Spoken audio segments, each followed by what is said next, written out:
मैं रोजा हूँ और साइंस के मुताबिक जब आप रोजा रखते हैं तो ऑटोफेजी खराब डीएनए सेल्स को खत्म करती है, सोजिश कम होती है और कैंसर का माहौल कमजोर हो जाता है। जिस्म पुराने और खराब खलियों को तोड़कर निकाल देता है, मुदाफ़ती निज़ाम नए खलिए बनाता है और सोजिश कम हो जाती है। ये अमल एंटी एजिंग, एंटी कैंसर और एंटी डिजीज है। जब आप 0 से 6 घंटे रोजा रखते हैं तो जिस्म सबसे पहले ग्लूकोज यानी शुगर इस्तेमाल करता है और इंसुलिन लेवल भी हाई रहता है। जब आप 8 से 12 घंटे रोजा रखते हैं तो इंसुलिन लेवल गिरना शुरू हो जाता है, फैट बर्निंग ऑन हो जाता है और ब्लड शुगर मुस्तहकम होने लगती है। 12 से 16 घंटे के रोजे में इंसुलिन रेजिस्टेंस कम हो जाती है, जिगर और मसल्स शुगर को सही इस्तेमाल करते हैं, चर्बी से तवानाई बनती है, शुगर से नहीं। रोजा डायबिटीज और टाइप 2 डायबिटीज को कंट्रोल करने का मजबूत जरिया है।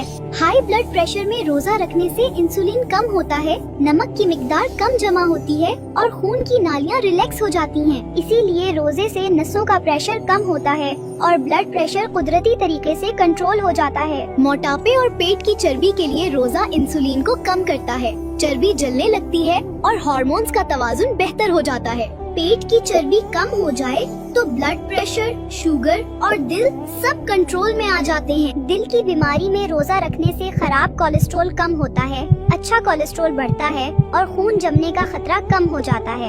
इसीलिए रोजे से हार्ट अटैक और फॉलिज का खतरा कम हो जाता है। स्ट्रेस, एंजाइटी और डिप्रेशन में रोजा कोर्टिसोल कम करता है, दिमाग का BDNF बढ़ाता है, दिमाग को सुकून मिलता है और जज्बात मुतवाजुन हो जाते हैं।